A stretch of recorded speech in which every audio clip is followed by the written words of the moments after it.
Évangile de Jean, chapitre 7. Après cela, Jésus parcourait la Galilée, car il ne voulait pas séjourner en Judée, parce que les Juifs cherchaient à le faire mourir. Or, la fête des Juifs, la fête des tabernacles, était proche. Et ses frères lui dirent : « Pars d'ici et va en Judée, afin que tes disciples voient aussi les œuvres que tu fais. Personne n'agit en secret lorsqu'il désire paraître.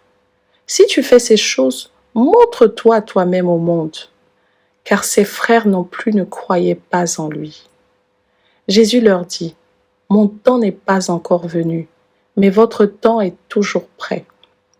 Le monde ne peut vous haïr. Moi, il me hait, parce que je rends de lui le témoignage que ses œuvres sont mauvaises. Montez, vous, à cette fête.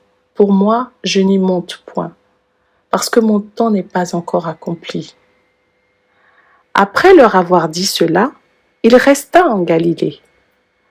Lorsque ses frères furent montés à la fête, il y monta aussi lui-même, non publiquement, mais comme en secret. Les Juifs le cherchaient pendant la fête et disaient : « Où est-il ? » Il y avait dans la foule grande rumeur à son sujet. Les uns disaient : « C'est un homme de bien ». D'autres disaient : « Non, il égare la multitude ». Personne toutefois ne parlait librement de lui par crainte des Juifs. Vers le milieu de la fête, Jésus monta au temple et il enseignait.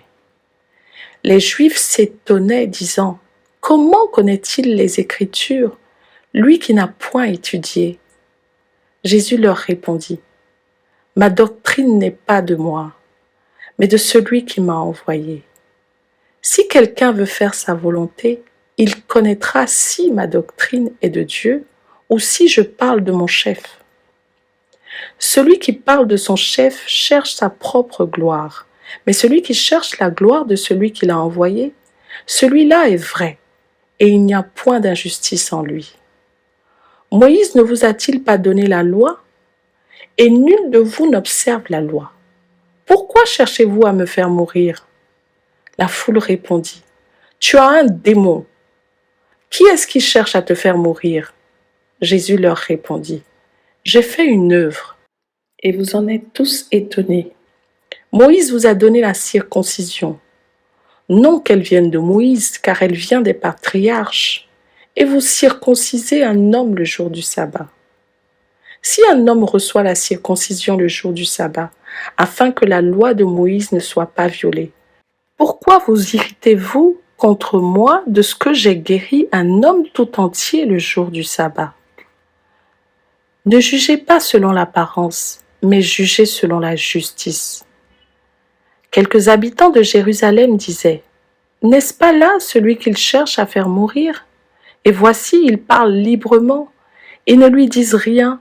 Est-ce que vraiment les chefs auraient reconnu qu'il est le Christ ?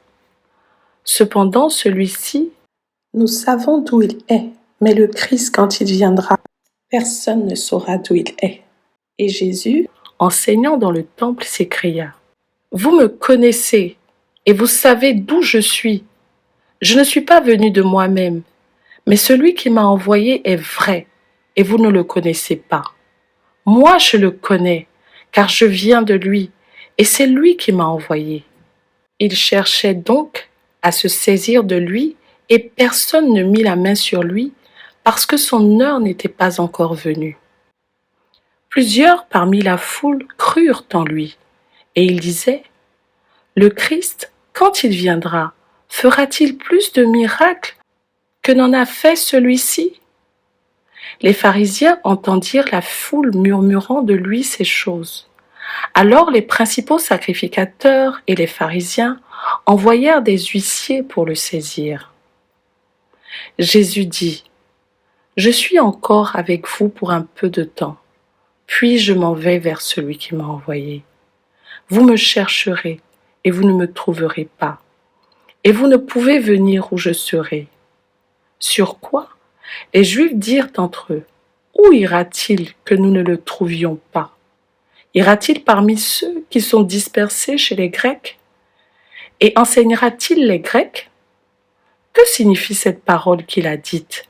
Vous me chercherez et vous ne me trouverez pas, et vous ne pouvez venir où je serai.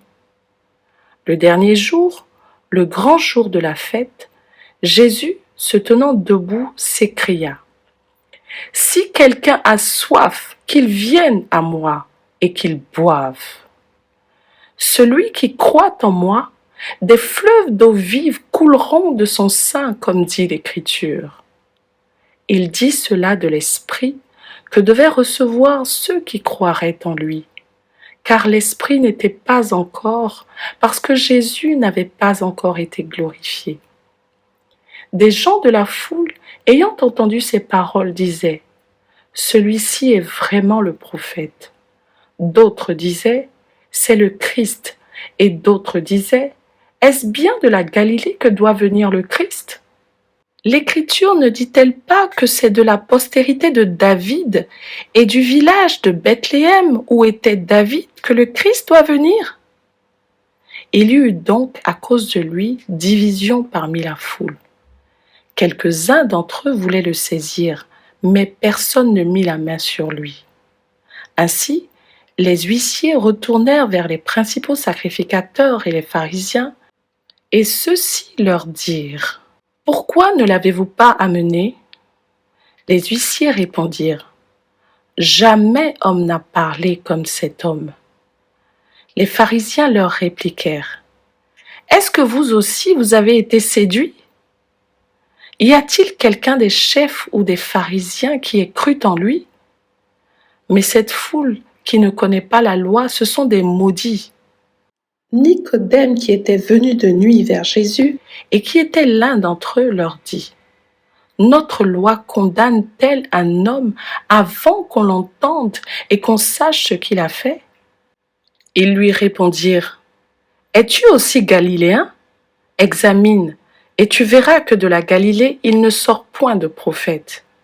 Et chacun s'en retourna dans sa maison.